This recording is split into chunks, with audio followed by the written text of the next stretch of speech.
प्रिय छात्रों, जैसा कि हम लोगों ने पिछले वीडियो में यहाँ तक देखा था कि किस प्रकार से नीलम और पूनम दोनों के बीच वार्तालाप चल रही है। इस वार्तालाप के क्रम में नीलम ने पूनम से कहा था कि यदि मुझे मजबूर किया गया तो मैं फिर अपने सपने को वहीं से उठाने की कोशिश करूंगी जहां मैंने छोड़ा था। तो पूनम ने नीलम से कहा, दीदी ट्राई टू बी प्रैक्टिकल। अगर तुम्हारी समय से शादी हो गई होती तो हमारे जीजा जी भी आज उम्र के इस दौर में होते। तो पूनम ने समझाया और कहा कि यदि आपकी शादी समय से हो गई होती तो आज जिस उम्र की आप हैं, अर्थात आप 45 की हैं, तो जीजा जी भी 45, 46, 47, 50 के लगभग होते। तो आपकी शादी जब समय से नहीं हुई तो अब जब आपकी शादी होगी तो इसी उम्र के किसी आदमी से होगी, इसलिए आप प्रैक्टिकल होने की कोशिश कीजिए। तो नीलम ने कहा, समय से शादी नहीं हुई, यही तो परेशानी है पम्मी। परेशानी तो यही है कि समय से मेरी शादी नहीं हुई। पति पत्नी साथ साथ बुढ़ाते हैं तो कोई फर्क नहीं पड़ता। नीलम प्रैक्टिकल बात ही कह रही है कि यदि समय से शादी हो गई होती तो हम पति और पत्नी दोनों एक साथ बूढ़े होते तो कोई फर्क नहीं पड़ता। उस लंबी यात्रा में इतनी सारी चीज़ें ज़िंदगी से जुड़ जाती हैं कि उम्र का एहसास पीछे छूट जाता है। उसने बताया कि समय से शादी हो जाने के बाद जब आदमी अपना जीवन साथ में गुजारता है तो साथ में बहुत सारी बातें ऐसी होती हैं जिनकी यादें ज़िंदगी के साथ जुड़ जाती हैं, और ज़िंदगी के साथ ये सारी खट्टी मीठी जो अनुभूतियाँ हैं, खट्टी मीठी जो यादें हैं, ये सब उम्र के साथ ज़िंदगी के साथ जुड़ जाती हैं, जिसके कारण उम्र का एहसास नहीं होता है, वह पीछे छूट जाता है। पूनम ने कहा, तुम्हारी बातें तो मेरी समझ से बाहर होती जा रही हैं। कहने का मतलब यह है कि पूनम यह कहने की कोशिश करती है कि दीदी आपकी बातें मेरी समझ में नहीं आ रही हैं। तो पूनम ने कहा, नीलम ने कहा, तो समझने की कोई ज़रूरत भी नहीं है। नीलम ने पूनम से कहा कि तो फिर तुम समझने की कोशिश ही क्यों कर रही हो? समझने की ज़रूरत भी तो नहीं है तुम्हें। इसे एक मजाक समझकर भूल जाओ। मैंने भी तो तुम्हारे प्रस्ताव को मजाक से ज़्यादा कुछ नहीं समझा। तुम मजाक समझकर भूल जाओ। और तुम लोगों ने जो मेरे सामने प्रस्ताव रखे हैं, मैंने भी उन प्रस्तावों को मजाक से ज़्यादा कुछ नहीं समझा।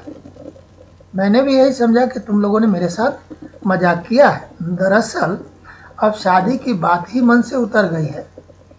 दरअसल बात यह है, रियलिटी यही है कि अब मेरे मन से शादी की बात बिल्कुल उतर गई है। अब मेरे मन में शादी की भावना भी नहीं आती है। तुम लोगों ने यह विचार फिर से जगा दिया है। अब मेरे मन में शादी का तो कोई विचार था ही नहीं।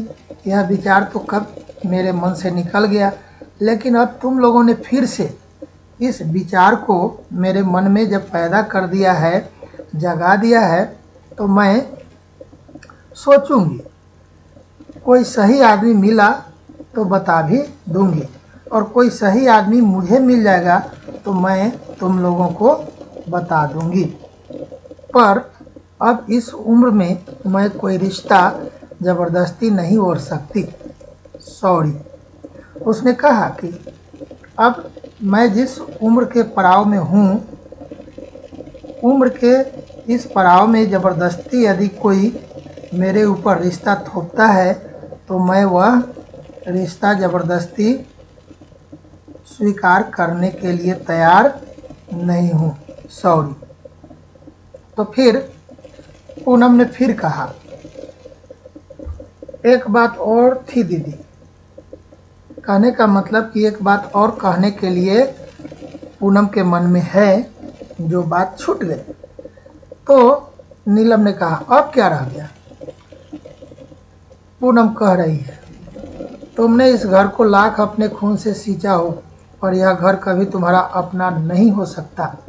उसने बताया कि तुमने इस घर की उन्नति के लिए, इस घर के उत्थान के लिए अपना खून पसीना एक कर दिया, इतनी मेहनत की, लेकिन इस बात को ज़रूर अपने मन में रखना कि यह घर तुम्हारा कभी नहीं हो सकता।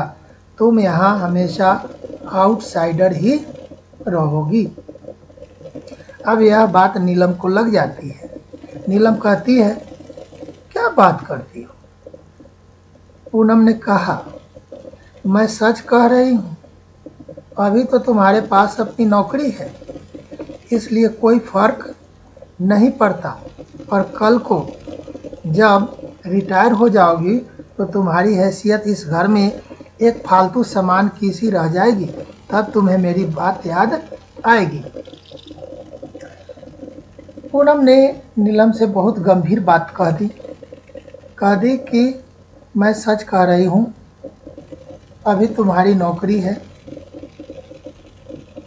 तुम्हारा जीवन एकदम खुशहाल है, तुम्हारे जीवन में किसी प्रकार की कठिनाई नहीं है, लेकिन एक समय आएगा तुम रिटायर हो जाओगे, और रिटायर होने के बाद तुम्हारी जो हैसियत इस घर में रहेगी वह एक फालतू सामान की तरह रहेगी। जिस तरह से सामान का प्रयोग करते करते जब वह सामान प्रयोग लायक नहीं रह जाता है, तब हम घर में उसे एक तरफ कहीं न कहीं फालतू सामान समझ करके रख देते हैं। उसी प्रकार से जब तुम्हारी नौकरी नहीं रहेगी, तुम रिटायर हो जाओगी, तो उस समय तुम्हारी हैसियत इस घर में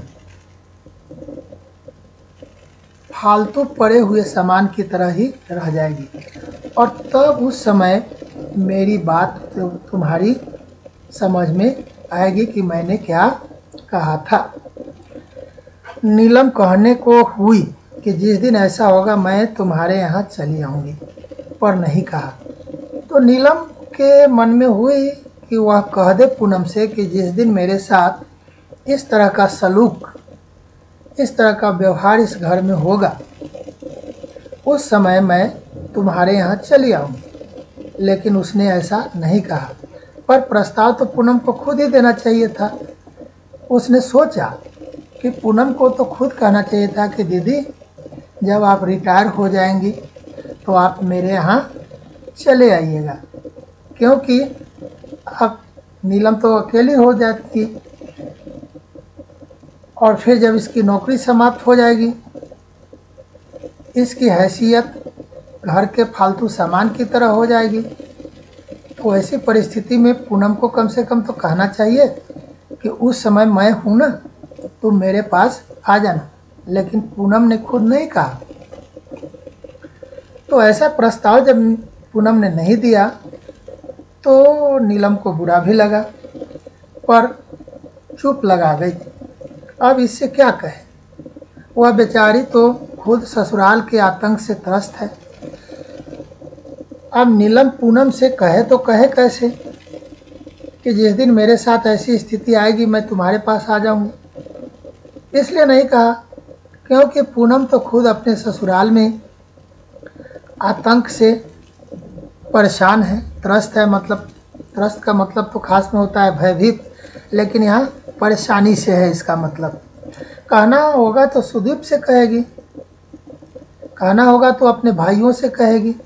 अपने भाइयों पर उसका अधिकार है, अपने भाइयों को उसने पढ़ाया लिखाया, अपने भाइयों को अपने पैरों पर खड़ा किया। खुद तो इंजीनियर बनते ही शादी कर ली और विदेश चला गया, दोबारा पलटकर भी नहीं देखा। तब का गया अब आया है, वहाँ बैठकर दीदी का ख्याल नहीं आया। अब जब दीदी की सारी जिम्मेदारियां ख़त्म हो गई हैं तो दीदी की शादी का शौक सवार हुआ है। अब नीलम अपने आप में सोच रही है और कह रही है कि यदि यह बात मुझे कहनी होगी तो मैं सुदीप से कहूँगी। खुद इंजीनियर बनते ही शादी कर ली, विदेश चला गया, विदेश जाने के बाद फिर इधर पलट कर नहीं देखा। तब का गया मतलब शादी जब हुई और उसी समय चला गया, तो अब आया है। और जब वहाँ कनाडा में बैठा रहा तब उसे कभी भी अपनी दीदी की याद नहीं आई, दीदी की शादी की याद नहीं आई। और अब जब वह यहाँ आया है तो उसे अपनी दीदी की शादी की याद आई है। और वह भी तब जब उसने देखा कि अब परिवार की सारी जिम्मेदारियां खत्म हो गई, अब कोई लायबिलिटी नहीं रही। तब जाकर के उसे अपनी दीदी की शादी का शौक सवार हुआ है। लेकिन सुदीप से भी वह कुछ नहीं कहेगी क्योंकि यह स्वाभिमानी है। अपने भाई बहनों पर उसकी अपार ममता है। शिकायत कभी अगर थी उसे तो अपनी अम्मा से थी। माँ होकर भी उन्होंने बहुत पक्षपात किया। पक्षपात मतलब पार्शियलिटी। कमाने का भार बड़ी बेटी के कंधों पर डालकर वे बाकी बच्चों का लालन पालन करती रहीं। पिताजी मर गए। पिताजी के मरने के बाद कमाने की पूरी जिम्मेवारी नीलम के ऊपर डाल दिया और खुद घर में रह कर के बच्चों का पालन पोषण करती रहीं। और उम्र नीलम की मुट्ठी में से रेत की तरह फिसलती रही और अम्मा जानकर अनजान बनी रहीं। अब उम्र नीलम की निकलती जा रही है। जिस प्रकार से हम मुट्ठी में बालू रख लेते हैं और मुट्ठी को नहीं खोलते हैं, फिर भी बालू एक एक कण करके एक एक पार्टिकल बालू का गिरता गिरता हमारी मुट्ठी खाली हो जाती है। उसी प्रकार से एक एक क्षण, एक एक मिनट, एक एक घंटा, एक एक दिन करते करते नीलम की उम्र निकलती चली गई। और माँ जान रही थी लेकिन अनजान बनी थी।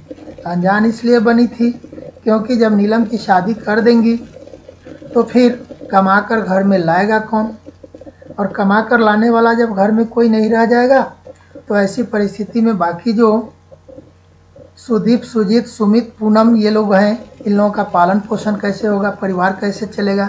इसलिए वह जान करके अनजान बनी रही। आँख से देखती रही लेकिन अंधी बनी रही।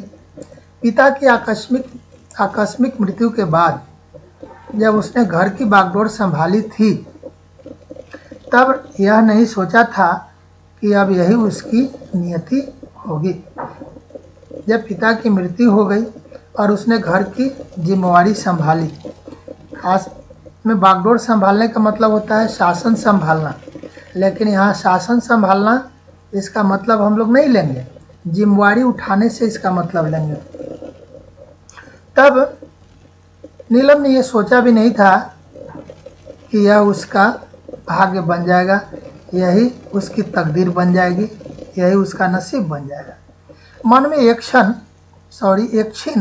आशा थी कि कल को भाई जब किसी लायक हो जाएंगे तो वह अपनी ज़िंदगी जी सकेगी, पर वह आशा दुराशा ही साबित हुई।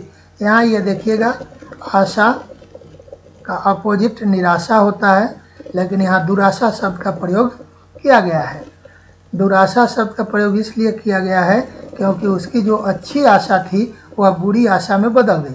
क्या आशा थी? आशा यह थी कि जब उसके भाई किसी लायक हो जाएंगे, अर्थात अपने पैर पर खड़े हो जाएंगे, कमाने लायक हो जाएंगे, घर की जिम्मेवारी वे लोग खुद उठा लेंगे, तो नीलम अपनी ज़िंदगी जिएगी। लेकिन उसके मन की आशा धरी की धरी रह गई। वह आशा दुराशा ही साबित हुई। दीपू के इंजीनियर होते ही उसके लिए रिश्ते आने लगे। अब ये पिताजी के मरने के बाद की बात है। जब पिताजी गुजर गए, नीलम ने घर की बागडोर संभाली, पूरी जिम्मेवारी उठा ली, बाकी सभी भाइयों तथा बहन को पढ़ाने लिखाने की जिम्मेवारी अपने ऊपर ले ली। उसके बाद दीपू पढ़ लिख गया, इंजीनियर हो गया। जैसे ही इंजीनियर हो गया वैसे ही उसके लिए रिश्ते आने लगे। अम्मा एकाएक बहू का चेहरा देखने के लिए व्यग्र हो उठी। अब अम्मा बहुत ही क्यूरियस हो गई कि जब रिश्ते आने लगे हैं तो क्यों न घर में बहू लाई जाए। शादी हो गई। शादी के बाद जब सुदीप के साले ने उसे कनाडा बुला लिया तो सुदीप से ज़्यादा खुशी अम्मा को हुई, क्योंकि अम्मा को गर्व होने लगा कि उनका बेटा विदेश जा रहा है नौकरी करने के लिए। और ऐसा इसलिए हुआ क्योंकि सुदीप की जहाँ शादी हुई थी, सुदीप की पत्नी का भाई कनाडा रहता था। उसने सुदीप को कनाडा बुला लिया। तो सुदीप को जितनी खुशी नहीं हुई उससे ज़्यादा खुशी अम्मा को हुई। घर में एक अनब्याही लड़की बैठी है और उसकी शादी बेहद ज़रूरी है। इस तथ्य से अम्मा ने जैसे आंखें ही मूंद ली थी। अब अम्मा बिल्कुल निश्चिंत हैं। घर में एक अनब्याही बेटी बैठी हुई है। उस बेटी की शादी एकदम ज़रूरी है। लेकिन अम्मा ने तो जैसे इस तरफ से बिल्कुल अपनी आंखें ही बंद कर ली थी। उनके दिमाग में कभी यह आया भी नहीं कि बेटी की शादी भी करनी है। अगर वे जानती कि बेटे को हमेशा के लिए विदा कर रही हैं तो शायद अम्मा इतनी उत्साहित न होती। अब अम्मा नहीं जानती थी कि बेटा जब जाएगा तो बहुत दिनों तक आएगा ही नहीं। अम्मा के लिए हमेशा के लिए हो गया, क्योंकि आगे हम लोग देखेंगे अम्मा गुजर जाती हैं, मर जाती हैं, लेकिन उन्हें अपने बेटा का कंधा नसीब नहीं होता है। तो अम्मा को यदि उस समय पता होता कि उनका बेटा हमेशा के लिए उनसे विदा हो रहा है तो शायद अम्मा इतनी उत्साहित न होती। अपने अंतिम दिनों में, अंतिम दिनों का मतलब होता है मरने के समय, वे बेटे को देखने के लिए तरस गई। चित्रों से अब उनका मन नहीं भरता था। अंतिम दिनों में बेटा को देखने के लिए वह तरस गई। फोटो दिखाया जाता था तो फोटो से उनका मन नहीं भरता था। मरने के समय सभी अपने सगे संबंधियों को खोजते हैं, उन्हें एक बार देख लेना चाहते हैं, लेकिन अम्मा को यह भी नसीब नहीं हुआ कि अपने आखिरी क्षण में कम से कम एक बार अपने बेटा को देख लें। पर नीलम की हर चिट्ठी का जवाब यही होता था कि दीदी इतनी जल्दी इतने सारे रुपए का जुगाड़ करना बहुत कठिन है। अब नीलम बार बार चिट्ठी लिखती थी कि अम्मा की तबीयत खराब है, अम्मा अब ज़्यादा दिनों की मेहमान नहीं है, आओ एक बार अम्मा से मिल लो, देख लो। तो उस चिट्ठी का जवाब सुदीप यही देता था कि दीदी इतनी जल्दी इतने सारे रुपए की व्यवस्था करना बड़ी मुश्किल है, और मैं बार बार सुषमा के भाई के आगे हाथ फैलाना नहीं चाहता। सुषमा का भाई जो अपना साला है सुदीप का, उसके सामने हाथ फैलाना। हाथ फैलाना एक मुहावरा है, यह ध्यान में रखिएगा। हाथ फैलाने का मतलब होता है कुछ मांगना। तो सुदीप ने कहा कि सुषमा के भाई के सामने हाथ फैलाना मुझे अच्छा नहीं लगता। बेचारी अम्मा, मरने के बाद भी उन्हें बड़े बेटे का कंधा नसीब न हुआ, न तर्पण। कहने का मतलब यह हुआ कि बेचारी अम्मा मर गई, मरने पर उन्हें अपने बड़े बेटा का कंधा नसीब नहीं हुआ, और बड़े बेटा ने जो श्राद्ध में एक तर्पण का कार्य किया जाता है, उस तर्पण का कार्य भी बेटा के द्वारा नहीं किया गया। उन दिनों प्रिया होने वाली थी। अब जिस समय माँ मर रही थी उस समय प्रिया होने वाली थी। कहने का मतलब कि सुदीप की बेटी प्रिया जन्म लेने वाली थी, और उस समय सुदीप का वहाँ रहना बेहद ज़रूरी था, इसलिए सुदीप आ नहीं सका। और फिर एक बार इमरजेंसी बीत गई तो उसका आना टलता ही चला गया, और फिर एक बार इमरजेंसी टल गई। इमरजेंसी क्या थी? वही माँ के मरने की खबर। तो माँ के मरने की खबर जब एक बार टल गई और वह नहीं आ सका माँ के मरने पर, तो अब उसका आना लगातार टलता ही गया। इस प्रकार से नीलम ने अपनी मजबूरी जाहिर की है। इस प्रकार से नीलम की शादी टलती चली गई, माँ गुजर गई। अब बेटी की शादी के लिए सोचने वाली भी तो नहीं रह गई, और जब थी भी तो उन्होंने ध्यान नहीं दिया। तो फिलहाल हम लोग इस वीडियो में इतना ही रखते हैं, और यहाँ से फिर हम लोग आगे देखेंगे। फिर नीलम अपने परिवार के बारे में बताती है कि फिर सुजीत, उसके बाद तब फिर सुमित, सबके बारे में वह बताएगी किस प्रकार से परिवार की स्थिति रही, किस प्रकार से परिवार चलता रहा, और नीलम की शादी के विषय में किसी ने सोचा नहीं, और नीलम परिवार की गाड़ी को लगातार बिना थके हुए खींचती रही।